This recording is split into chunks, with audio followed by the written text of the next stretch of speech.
Behold, here comes the dreamer. That's what his brothers said. They were never happy about this idea that he dreamed that they would bow to him. And yet today, that's the episode that we're going to get to, where multiple times Joseph's brothers find themselves kneeling to this figure in Egypt with no idea that he is their little brother. We're going to get into this episode. Thanks again for joining me, Papa John, with another episode of my Scripture Notes project. We want to understand the Bible as far as it is translated correctly, and to do so, we're going to use the help of our scholars from different backgrounds. And Genesis chapter 42, verse 1. Now, when Jacob saw that there was grain in Egypt, Jacob said to his sons, "What are we looking at one another for?" This is Jono Vandor from Australia paraphrasing. "Get up and get yourselves together. Go to Egypt and get some grain. I've heard that it's all good there, and we'll buy some for us. Bring it back so we can live and not die." So they got themselves together, and they're setting up for basically what the rest of the book of Bereshit, the book of Genesis, is about. Joseph is the governor over the land, and he's selling to the people. And Joseph's brothers came and bowed down before him. In verse 6, with their faces to the earth. This is the first literal fulfillment of that dream so long ago. And we continue. Nehemiah Gordon says, Joseph realizes that there's something missing here in verse 9. Joseph remembered the dream that he had dreamed concerning them and said unto them, "You are spies." So what's the connection?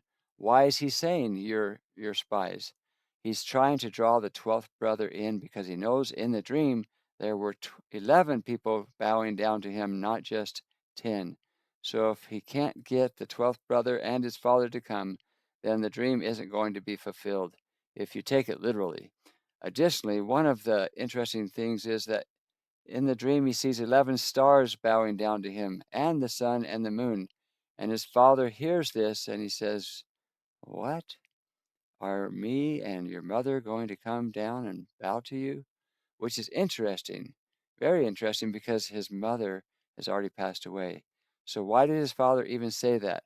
What did the dream really mean? In other words, his father assumed that in the original dream, the 11 stars were the 11 brothers, and the sun and the moon were him and his wife. But in fact, it may be that the sun and the moon were, or maybe they are, or was Egypt and Canaan, which is an interesting possibility. Keith Johnson, our Methodist minister, adds, "This whole time as I read this story, I never even slowed down to think about that. I just thought that Joseph was taunting his brothers." Nehemiah says, "What do you mean? It was a dream from God. He wasn't taunting." Keith responds, "Do you mean he was really trying to get the dream fulfilled? He was thinking about that?" And Nehemiah said, "Of course, yes." It says, "And Joseph remembered the dream, and he said to them, 'You're spies. To see the nakedness of the land you have come.'" So why is he saying that? It's very clear. He's trying to draw the other brother in and his father. Verse 10, "And they said unto him, Nay, my lord, Adonai, but to buy food are thy servants come." I like how they just make it clear that they're willing to submit and be servants and acknowledge him as their Lord, or Adonai. A very humble attitude. Verse 11, "We are all one man's sons. We are true men. Thy servants are no spies," referring to themselves. "And he said unto them, Nay, but to see the nakedness of the land ye have come. And they said, Thy servants are 12 brethren, the sons of one man in the land of Canaan. And behold, the youngest is this day with our father, and one is not." I wonder who they're referring to. Keith Johnson, our Methodist minister, says what it says here in Hebrew, "The youngest is now with our father, and one is no more." Is that what it says? Nehemiah uses the Hebrew word ene no. He is no more. He is not. Literally, that's the word in Hebrew. 14, "And Joseph said unto them, That is it that I spake unto you, saying, Ye are spies, whereby ye shall be proved. By the life of Pharaoh ye shall not go forth hence, except your youngest brother come hither. Now I like this insight. Nehemiah explains. So the way he swears to them in verse 15, he's making a vow, a solemn oath. He's saying, Chai Pharaoh, as Pharaoh lives, or by the life of Pharaoh.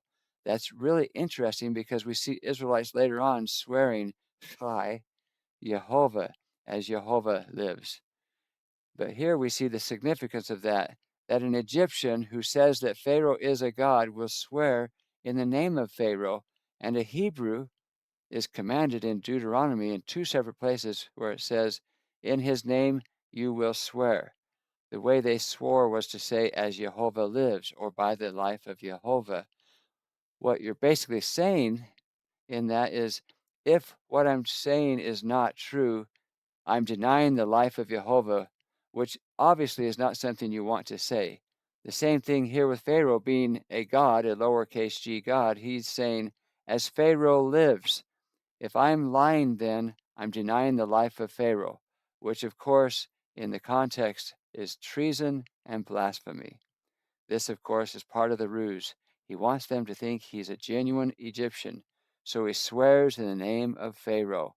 He doesn't want to swear in the name of Ra because Ra is actually a pagan deity, whereas Pharaoh only he claims he's a god, but he's just a king. Verse 16. Send one of you and let him fetch your brother, and ye shall be kept in prison, that your words may be proved, whether there be any truth in you, or else by the life of Pharaoh, surely ye are spies. And he put them all together into ward 3 days.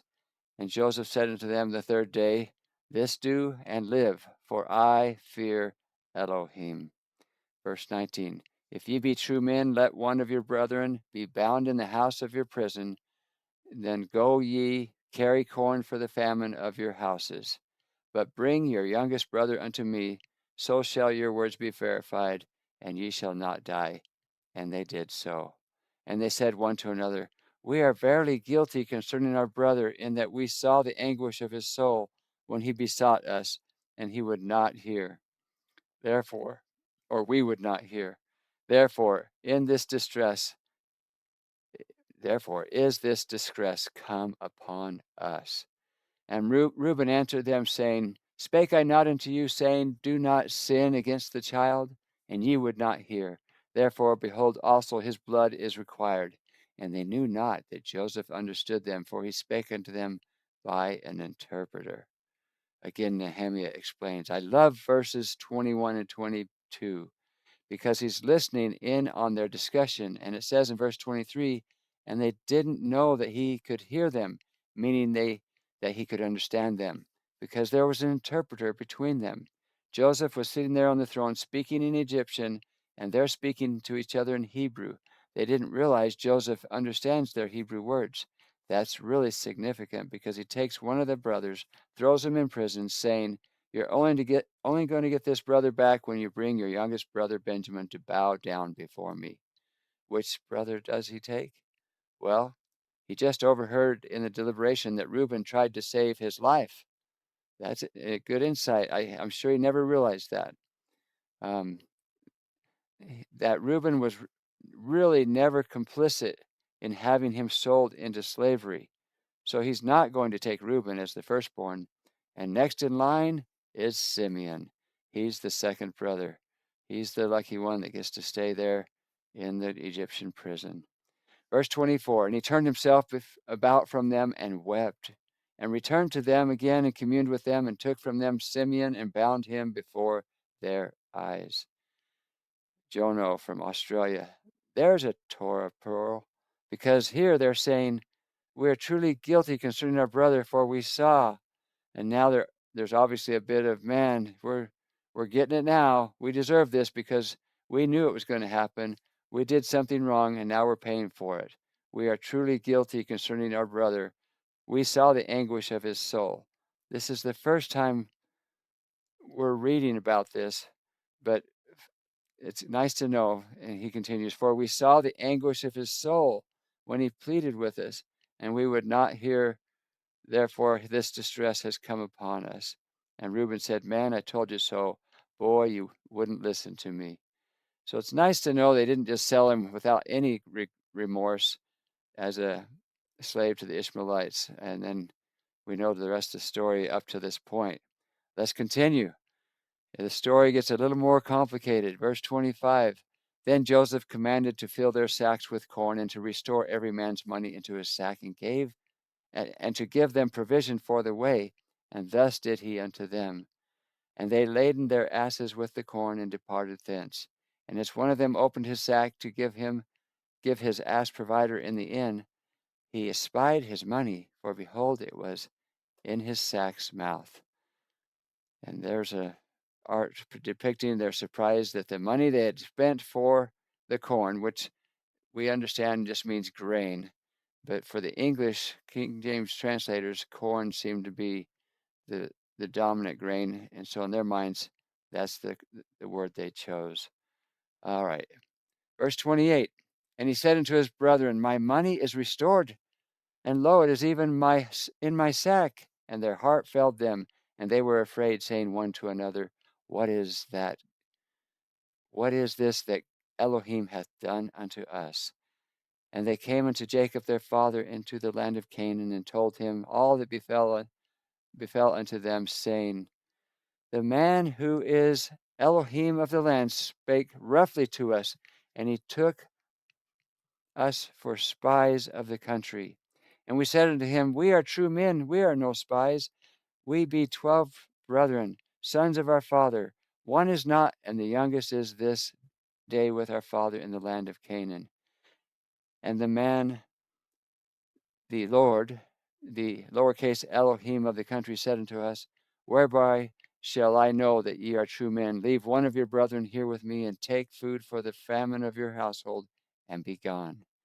And the reason I have these turquoise lines here is if you look at the italicized words, remember those are filler words from the King James translators. And then they always replaced Elohim with the Lord. Whether if it's all capitals Lord, it would be capital Elohim, referencing God the Father. But in this case, it's a lowercase.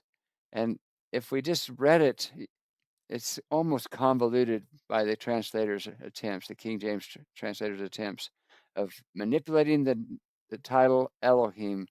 They had to add filler words, which are unnecessary if you just read it this way. Verse 30, the man Elohim of the land.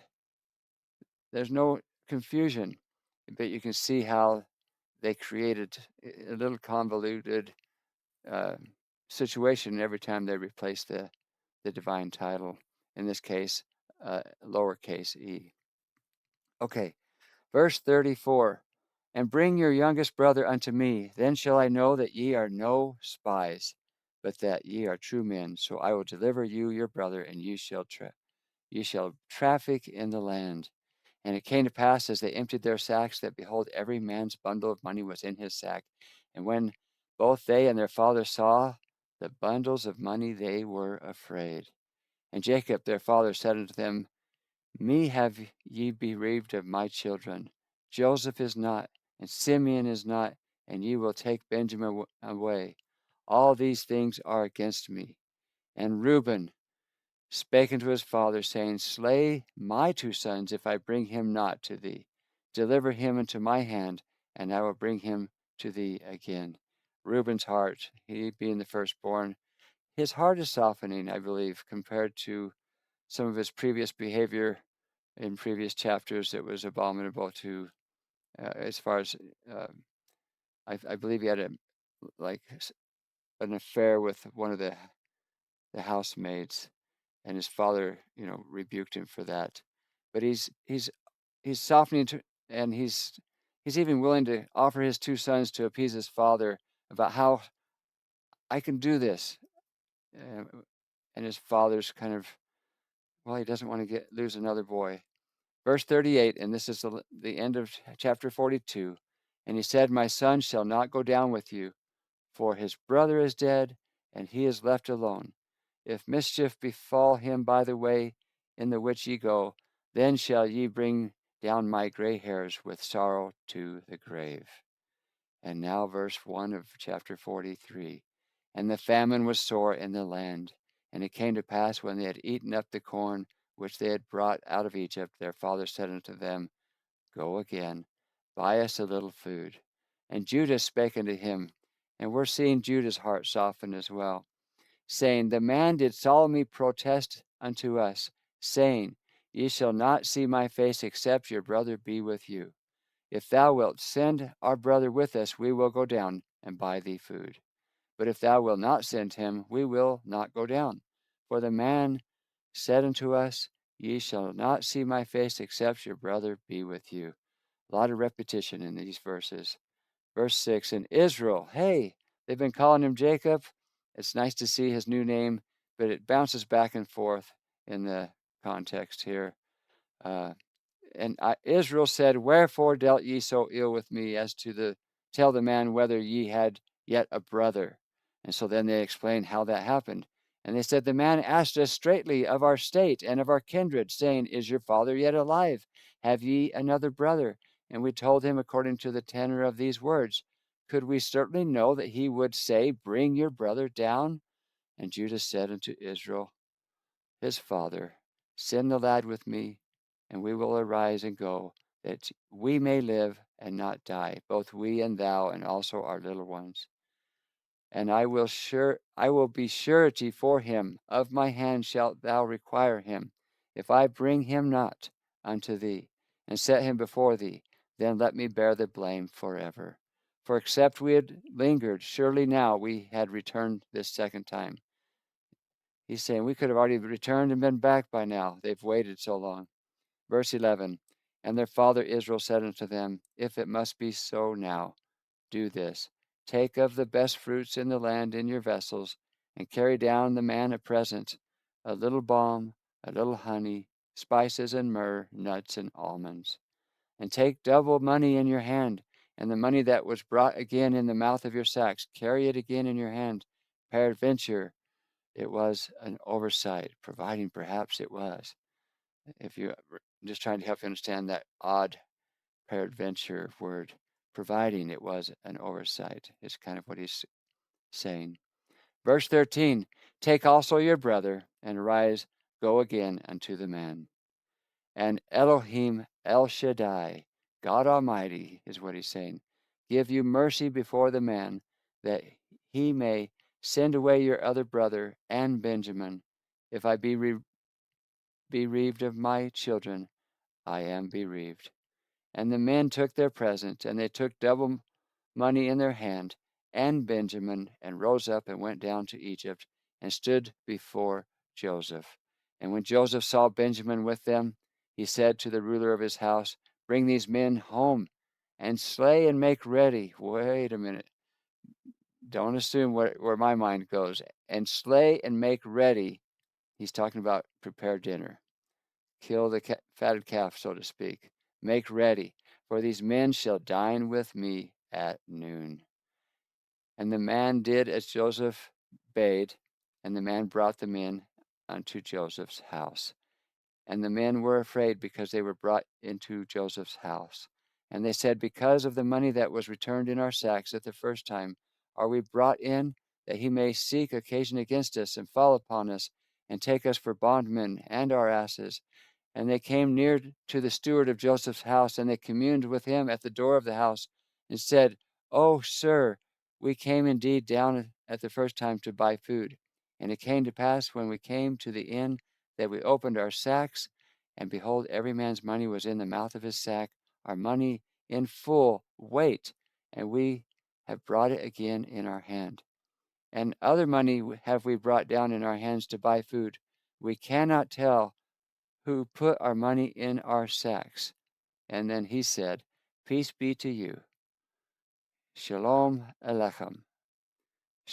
Shalom is peace, Alechem is unto you. Fear not, your Elohim, and the Elohim of your father hath given you treasure in your sacks. I had your money, and he brought Simeon out unto them. And the man brought the men into Joseph's house, and gave them water, and they washed their feet, and he gave their asses provender. And they made ready the present against Joseph came at noon, for they heard that they should eat bread there.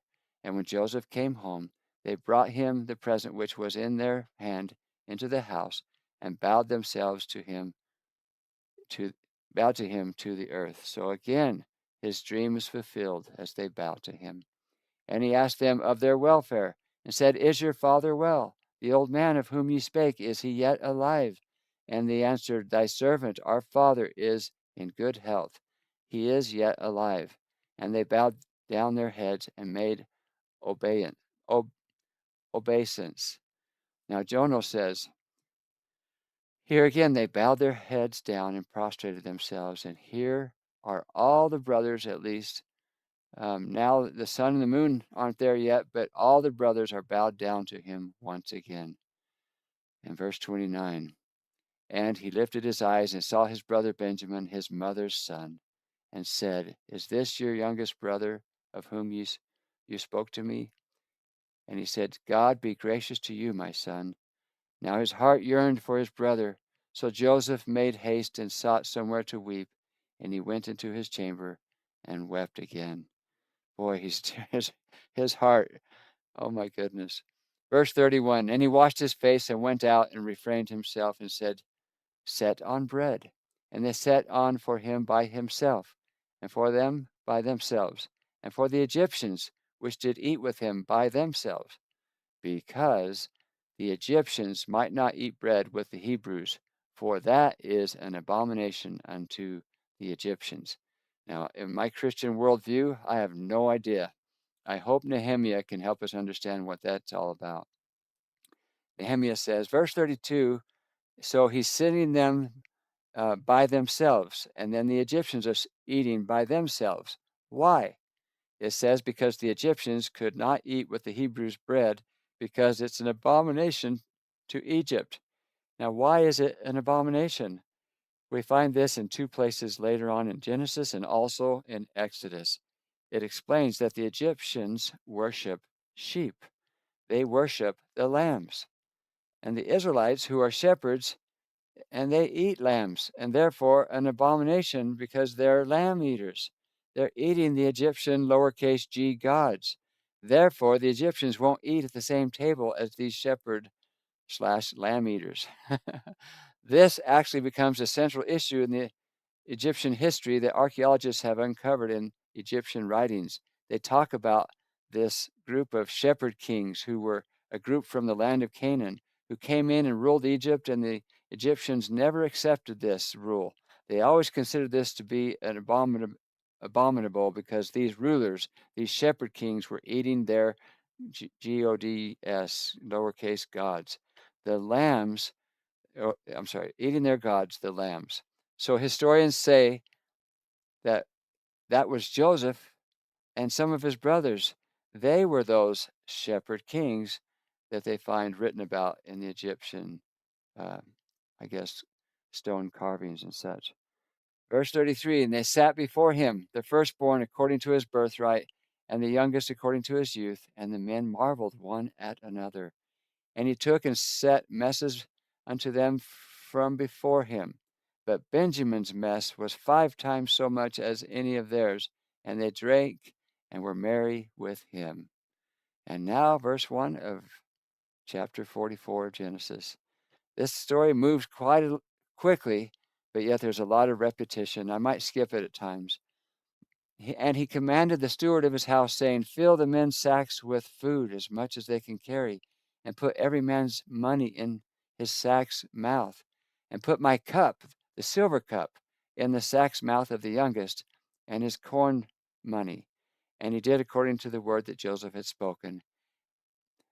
Verse 3, as soon as the morning was light, the men were sent away, and their asses. And when they were gone out of the city, and not yet far off, Joseph said unto his steward, Up, follow after the men, and when thou dost overtake them, say unto them, Wherefore have you rewarded evil for good? Is not this it in which my Lord, my Adonai, drinketh, and whereby indeed he divineth? Ye have done evil in so doing. And he overtook them, and he spake unto them these same words. And they said unto him, Wherefore saith my Lord, my Adonai, these words? Elohim forbade that thy servant should do according to this thing. Behold, the money which we found in our sack's mouth we brought again unto thee out of the land of Canaan.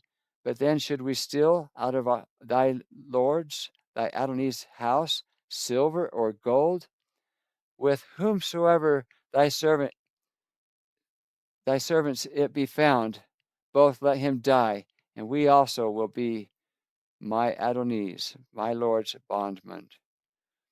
And he said, Now also let it be according unto your words.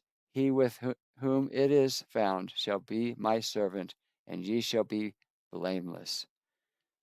And then they speedily took down every man his sack to the ground, and opened every man his sack. And he searched, and began at the eldest, and left at the youngest, and the cup was found in Benjamin's sack. They've got to be terrified. Verse 13, Then they rent their clothes, and laden every man his ass, and returned to the city. And Judah and his brethren came to Joseph's house, for he was yet there, and they fell before him on the ground. And Joseph said unto them, What deed is this that ye have done? Wot ye not that such a man as I can certainly divine? Now, where's Joseph Smith translations been all this time? We haven't had any. I've taken the time to add every Joseph Smith translation into the scriptures to be able to compare the King James verses. And Joseph suddenly appears here, Joseph Smith, and in that word, that odd word, W-O-T, wot ye not that such a man as I can certainly divine, basically means knew ye not that such a man as I can certainly divine. That just clarifies a little bit there. Jono then says, repeating this verse, saying, I can certainly practice divination. And so the question is he practicing divination? It raises all sorts of questions, particularly coming from the background that myself and Keith, maybe you feel that way. Was he dabbling in the occult? Is the question that many of our people would ask. And Keith Johnson adds and reads the same verse in his Bible and saying where it ends, don't you know that a man like me can find things out by divination? And Nehemiah then explains, well, that's not what it says in Hebrew. Okay, so we're going to get some clarity on the Bible as far as it is translated correctly. He goes, it doesn't say, it does not, that's not what it says in Hebrew. It says, don't you know that a man like me would divine? It doesn't say anything about finding things out. Nehemiah says, okay. I'm sorry, Jonah then says, but I suppose the implication is there. Is that fair? And Nehemiah says, no, I think the implication is I'm missing my cup because don't you know that I'm a diviner? You can't just take my divination cup. I think the significance here in this context is that the way they performed divination is they would take that cup, and that cup was missing, that goblet. But if they had had that cup, they would drip oil into a liquid and see the patterns of the oil and then interpret them. So he's coming out for his morning divination, and his cup is missing. So he immediately says, well, who were the last people here? Oh, those Hebrews, let's go after them. So I don't think he's actually claiming here that it was by divination that he found them through. It was because the cup was missing and they were the last ones there. So this is the ruse. Because the cup is missing, we're going to go after them, saying, hey, you were the last guys here. Do you have it? If not, we'll let you go. It's going to be a plausible story of how they knew that the cup was missing immediately. Like immediately they noticed the cup was missing. The guys got hundreds of cups, but then he immediately knows this one was taken. So the plausible explanation here, I went to divine and it was gone, and you were the last guys here. On the other hand, in Numbers chapter 24, Balaam, who is a true prophet, spoke directly with God through his dreams and visions, and he did so by divination. That was because he was so deeply ingrained in his pagan culture that he couldn't get past that. And despite that, amazingly, God had grace towards him and still spoke to him. So that's helpful to understand. I appreciate the background there, the Hebrew background. Verse 16, and Judah said, what shall we say unto my Lord, my Adonai? what shall we speak? Or how shall we clear ourselves? Elohim hath found out the iniquity of thy servants. Behold, we are my Lord's Adonais, or my Adonai's servants, both we and he also, whom the cup is found. And he said, Elohim forbade that I should do so, but the man in whose hand the cup is found, he shall be my servant. And as for you, get ye up in peace unto your father. So he's just reminded them of the terms they had agreed to. And now the cup's been found. You guys are free. You go scot-free, but since it's in Benjamin's sack, he stays. Then Judah came near unto him and said, O my Lord, my Adonai, let thy servant, I pray thee, speak a word in my Lord's ears, and let not thine anger burn against thy servant, for thou art even as Pharaoh. And Jono from Australia says, at these words, this is where he cracks. This is where Joseph finally can't contain himself anymore. My Lord, my Adonai, asked his servant, saying, Have ye a father or a brother? Verse 20, and we said unto, and he's repeating the whole story, my Lord, we have a father, an old man, a child of his old age, a little one, and his brother is dead, and he alone is left of his mother, and his father loveth him.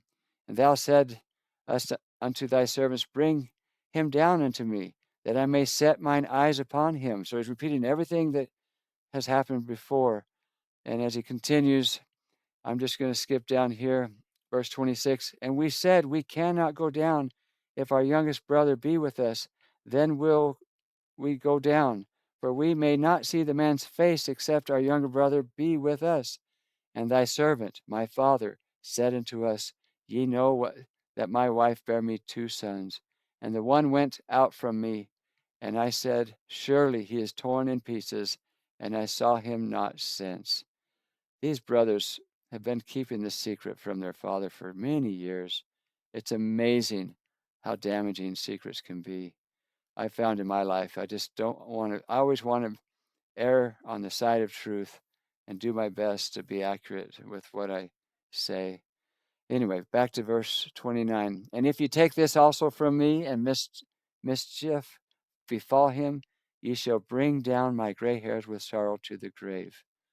So he's repeating all of this to Joseph. Now, therefore, verse 33, I pray thee, let thy servant abide instead of the lad a bondman to my Lord, my Adonai, and let the lad go up with his brethren. For how shall I go up to my father, and the lad be not with me, lest peradventure, or suppose, or perhaps, I see the evil that shall come on my father. Now, Jono then ends this chapter with this insight. In any case, Judah declares, This is checkmate. Game over. You've won. What am I going to say to you? Do I have any defense that you would possibly even listen to? And so he goes through all of this, and he's talking about this is the only son of his favorite wife, Rachel. As far as he knows, it's going to bring his gray head down to the grave. He's going to die if anything happens to him. And so this is potentially what is about to happen. Pretty dramatic. Now, Joseph is about to reveal his identity. And let's just get right to it. Verse 1, Then Joseph could not refrain himself before all of them that stood by him. And he cried, Cause every man to go out from me. And there stood no man with him, while Joseph made himself known unto his brethren. Now, he wept aloud, and the Egyptians and the house of Pharaoh heard. And Joseph said unto his brethren, I am Joseph. Doth my father yet live? And his brethren could not answer him, for they were troubled at his presence. Keith Johnson, our Methodist minister, says, as Judah retells this whole story, I mean, we're reading and it's like, okay, I've already know this, Judah. But no, he's retelling the whole story to Joseph, and he's telling him about the interactions he's actually had with Joseph's father. He's being reminded of his household at this point. Emotionally, Joseph could no longer control himself before all of his attendants, and he cries out, have everyone leave my presence. He had all the Egyptians leave, and then he does this amazing thing. I can't get the image out of my mind when he finally says, I am Joseph. And then the first thing that follows is my father still alive? and his brothers were not able to answer him because they were terrified of his presence. There's absolutely nothing, Jonah says, that could prepare them for what he had just said. And you're right, they would have been standing there like absolute stunned mullets, their eyes open wide, their jaws probably just dropped, and not knowing what to say. Nehemiah then comments, like stunned mullets? That must be an Australian expression. I don't really know what that means. And Jono says, that must be an Australian expression. Okay, I guess you're right. Let's say they're speechless. Let's just say that. And he couldn't restrain himself. And so here he is. He tells them, I'm Joseph. Now, does my father still live? That's funny because Judah just told him that if he doesn't bring Benjamin back, his father's going to die. But he doesn't trust them. So now, seriously, I am Joseph. And tell me, truly, does my father still live? Then verse 4, and Joseph said unto his brethren, come near to me, I pray you. And they came near, and he said, I am Joseph, your brother, whom ye sold unto Egypt. He says it again, and they're stunned silence. They haven't even responded yet. Now, years ago, I'm going to share something. Years ago, I learned from some scholar when Joseph caused every man to leave the room, and now this second time, and no man stood with him, it was the Egyptians he commanded to leave, according to this scholar that I listened to years ago. And I believe it was prior to the internet, some fireside, some Hebrew scholar. Anyway, he explained family members only stayed in the room. He did this so he could provide proof in private to his brothers that he was indeed Joseph, their brother, because he looked so much like an Egyptian, they can't even begin to see him as a Hebrew. And so the scholar then says, so he did this by showing them he was circumcised. And then they had no doubt he was of Hebrew lineage. After that, I'm sure. Now, that's a very odd teaching, and if I ever can verify that teaching, I will insert the source of it. And I'll probably insert that right after verse 4 here, where he says, come near to me, I pray you. Now, what's interesting, though, even though they're in private and they're huddled close together, verse 5 then says, now therefore be not grieved, nor angry with yourselves, that ye sold me hither. For Elohim did send me before you to preserve life. Now, Keith, our Methodist minister, adds this. As he's doing this, he's revealing himself and he's asking these other questions. Is my father still alive? And they're saying, wait a minute. And he says, come close to me. So when they come close, they have done something. And he says, I am your brother. And then he reminds them of the obvious. The one you sold into Egypt? As much as he's doing this emotional thing, he's also reminding them. And then it's after he reminds them, he says, don't be distressed and do not be angry with yourselves for selling me here, because it was to save lives. And here comes the first message of salvation, to save lives that God sent me ahead of you. I think that's a pretty powerful statement. And then Papa John, I just added here, this concept that our Methodist minister is talking about is consistent with Joseph as being a prophetic shadow picture and a type of Jesus. Both of them go from the pit to the palace, so to speak. And what does Papa John mean by that? Well, both of them come from the loins of Judah. Both Joseph and Jesus are beloved sons. Both Joseph and Jesus are rejected by their brothers. Both of them are seen descending and suffering, and in time both of them are seen as they are exalted. And both end up saving all of those who come into them after they have been exalted.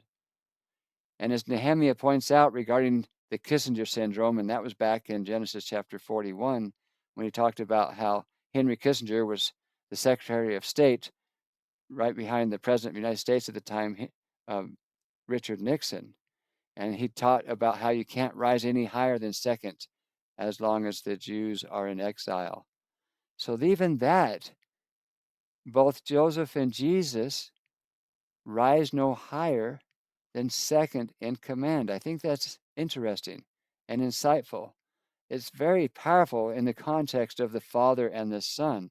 And especially when we get to the New Testament, as we see how quickly, right after suffering in the Garden of Gethsemane and after being crucified on the cross, and once he's resurrected after 3 days, and we'll explain how that's possible when we get to there. I know there's a lot of confusion. How can you fit 3 days within, Friday night to Saturday?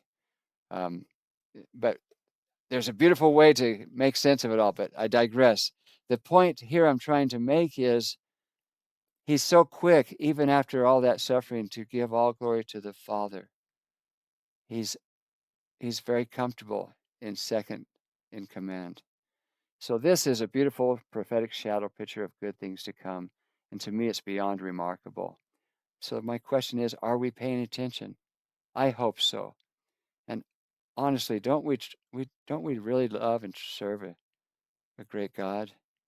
It's my humble and constant prayer. Papa John, I pray, may I too trust God in waiting.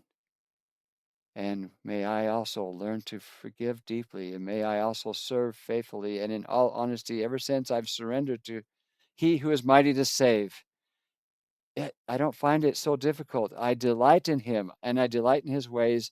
And as promised, I've discovered, as Christ promised, His yoke is easy and His burden is light. Come unto me, ye that are laden and heavy laden, for my yoke is easy and my burden is light.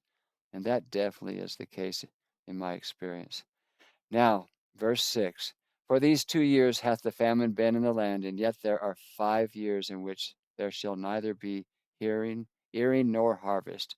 So they're only 2 years into the 7-year famine, and Joseph knows this. So he continues, verse 7, and Elohim sent me before you to preserve you a posterity in the earth, and to save your lives by a great deliverance.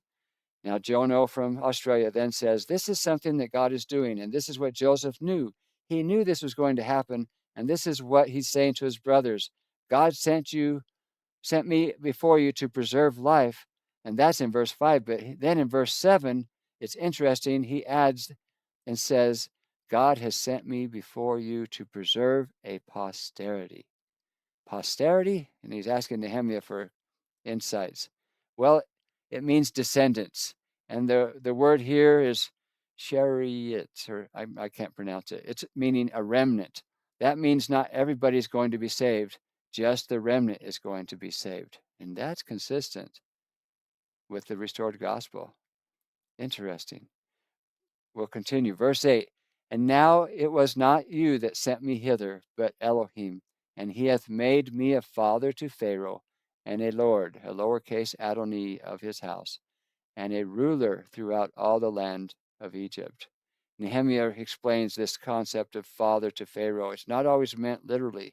It's often a symbolic meaning of somebody who is an authority over someone else. Here, he may not be a political authority, because obviously Pharaoh is the guy in charge. But in this case, I think he gives Pharaoh guidance, because Pharaoh doesn't really know how to rule his kingdom very well. So he guides Pharaoh the way a father would guide a son, giving him the advice and instruction on what to do. Okay.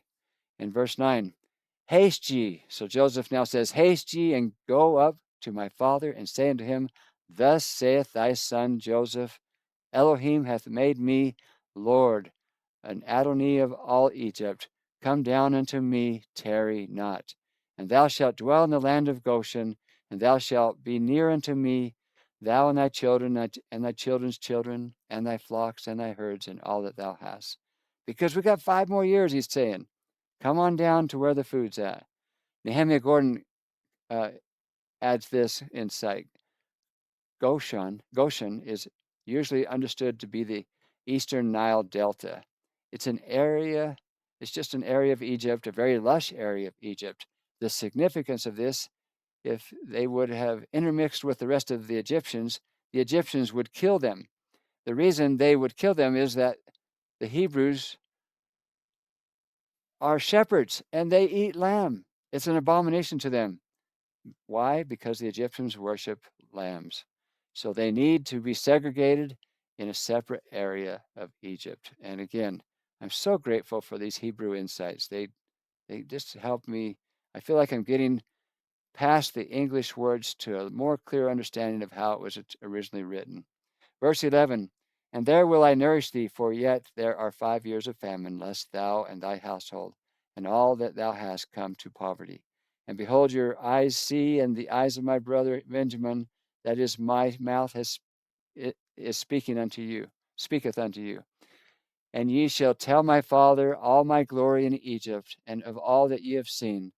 And ye shall haste and bring down my father hither. And he fell upon his brother Benjamin's neck and wept. And Benjamin wept upon his neck.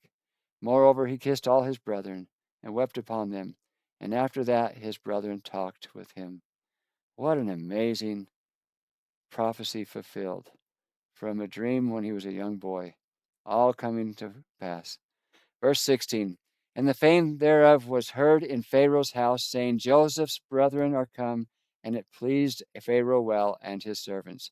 And Pharaoh said unto Joseph, say unto thy brethren, this do ye, lade your beast, and go, get ye into the land of Canaan, and take your father and your households, and come unto me, and I will give you the good of the land of Egypt, and ye shall eat the fat of the land. Now thou art commanded, this do ye, take you wagons out of the land of Egypt, for your little ones and for your wives, and bring your father, and come. Also regard not your stuff, for the good of all the land of Egypt is yours. Pharaoh is being incredibly generous. Verse 21, and the children of Israel did so, and Joseph gave them wagons according to the commandment of Pharaoh, and gave them provision for their way. To all of them he gave each man changes of raiment, but to Benjamin he gave 300 pieces of silver and 5 changes of raiment. Can we say favorite child right there? Um, Joseph kind of knows what that feels like, right? Verse 23, and to his father he sent after them, after this manner, 10 asses laden with good things of Egypt, 10 she-asses laden with corn and bread and meat for his father by the way. So he sent his brethren away, and they departed. And he said unto them, see that ye fall not out by the way. And they went up out of Egypt, and came into the land of Canaan unto Jacob their father. Now they call him Jacob, as you can see, but his real name, his new name, is Israel. It just, for some reason, they bounce back and forth, like I said previously.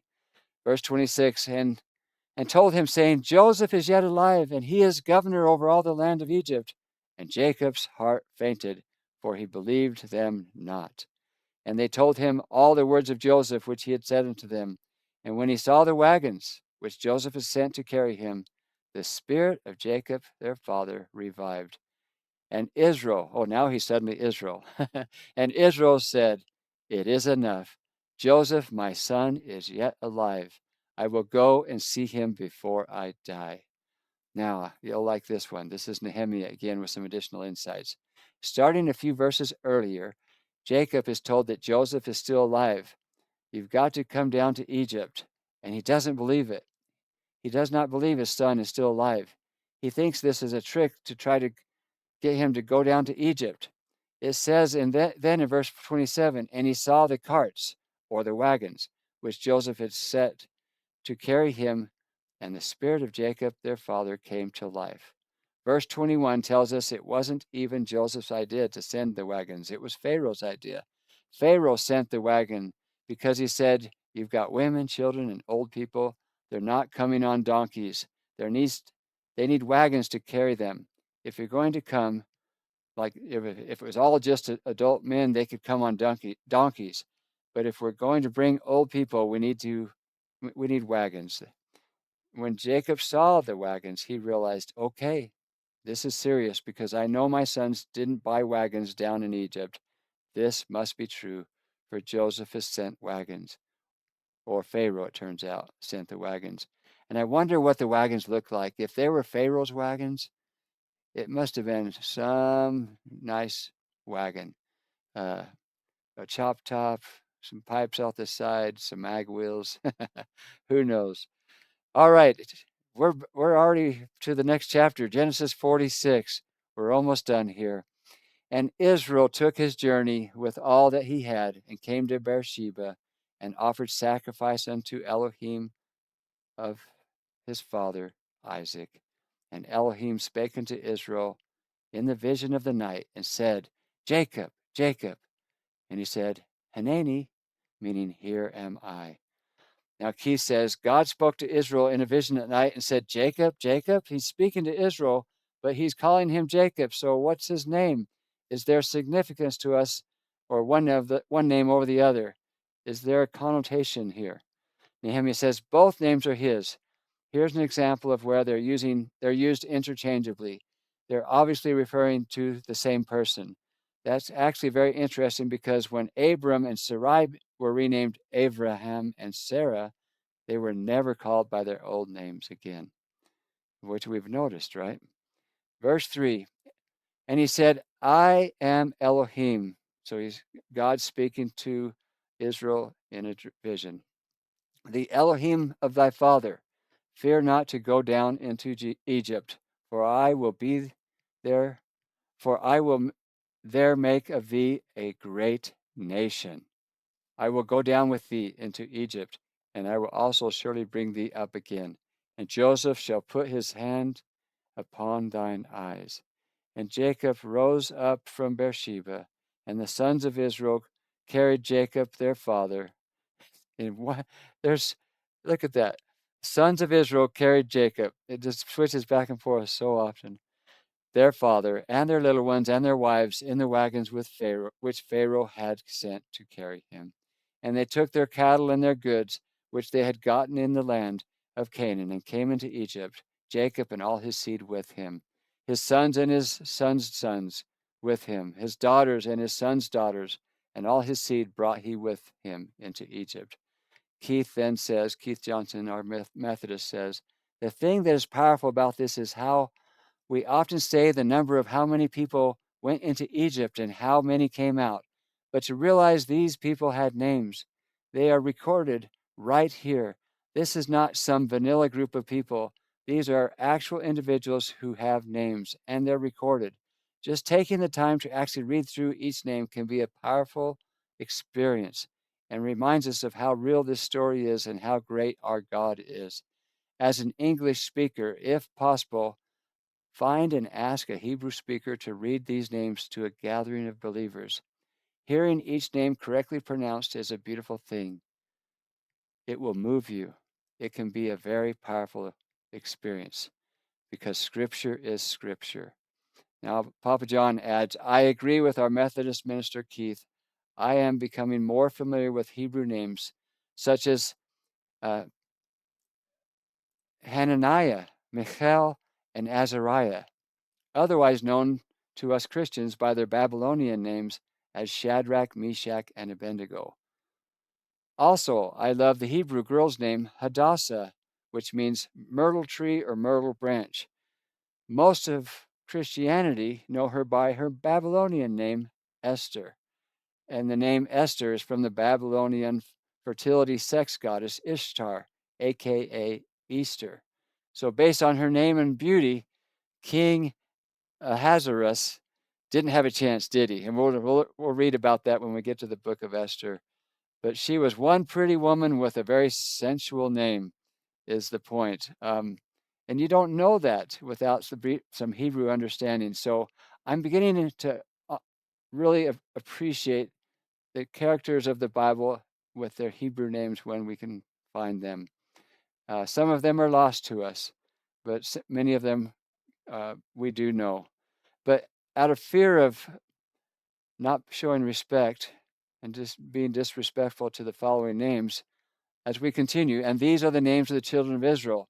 And I know Reuben and I know Simeon, but there's so many names in here I wouldn't even come close to saying correctly. So we're going to skip through those, but I love the suggestion, and I hope someday, maybe as a family, we could have someone read all these names with someone who properly speaks Hebrew and would pronounce them and give them the respect they deserve.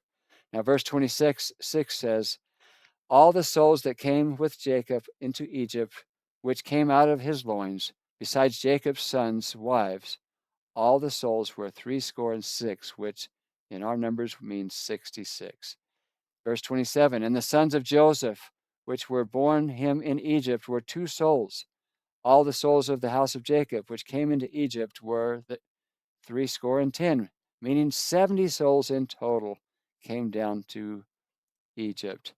Verse 28, and he sent Judah before him. So Joseph is excited as the caravan's getting close, and he sends Judah before him and to direct his face into Gershon. And they came into the land of Goshen. And verse 29, and Joseph made ready his chariot and went up to meet Israel his father to Goshen and presented himself unto him, and he fell on his neck and wept on his neck a good while. What an incredible embrace. Unbelievable. Amazing. I'm so glad that this reunion was made possible and that God was in the details. And I know he's in the details of our lives as well. Verse 30, and Israel said unto Joseph, now let me die, since I have seen thy face, because thou art yet alive. And Joseph said unto his brethren and unto his father's house, I will go up and show Pharaoh, and say unto him, my brethren and my father's house, which were in the land of Canaan, are come unto me. And the men are shepherds, for their trade hath been to feed cattle. And remember, cattle means livestock. And they had brought their flocks and their herds, and all that they have. And it shall come to pass, when Pharaoh shall call, ye shall say, what is your occupation? So he's coaching his family on what to say to Pharaoh. Verse 34, that ye shall say, thy servants' trade hath been about livestock from our youth even until now, meaning sheep and goats, both we and also our fathers, that we may dwell in the land of Goshen, for every shepherd is an abomination unto the Egyptians. So again, Nehemiah explains, one of the reasons they're in the land of Goshen is, I'm talking about ancient Egypt, is because most of ancient Egypt was a desert, and really only within a small or short distance from the Nile was their land that they could raise crops on. And that's because basically the waters of the Nile were diverted then to flood the fields, and that was the water that the field got there to water the crops. So if you went, I don't know, like 10 miles from the Nile, there are some of the harshest deserts in the world, but right up against the Nile, you're in the luscious fields in the world, perhaps. This is one of the reasons that they were terrified of having sheep in most of Egypt, because sheep will go through an area and completely eat it down to a nub, and they'll turn that lush area into a desert in no time. So it was very dangerous to have a large number of sheep back then in most of the parts of Egypt. Now, in the land of Goshen, there you have all these little branches breaking off of the Nile River, as you have the whole delta, a whole triangular area that's full of agricultural activity. And so there is less of a problem of having sheep. I think that's why they needed to go to Goshen, also to be separate. The specific land was important because it could maintain sheep there, whereas the rest of Egypt, they would have no idea. Wow, we covered a lot of ground today. So just remember, this is a wonderful story. I hope you enjoyed some of the insights that we've gained, trying to get back to the original history, language, and context to understand the Bible as far as it's translated with the help of our different scholars from different backgrounds. So until next time, continue to live the gospel, love and serve God, and I'll talk to you again soon.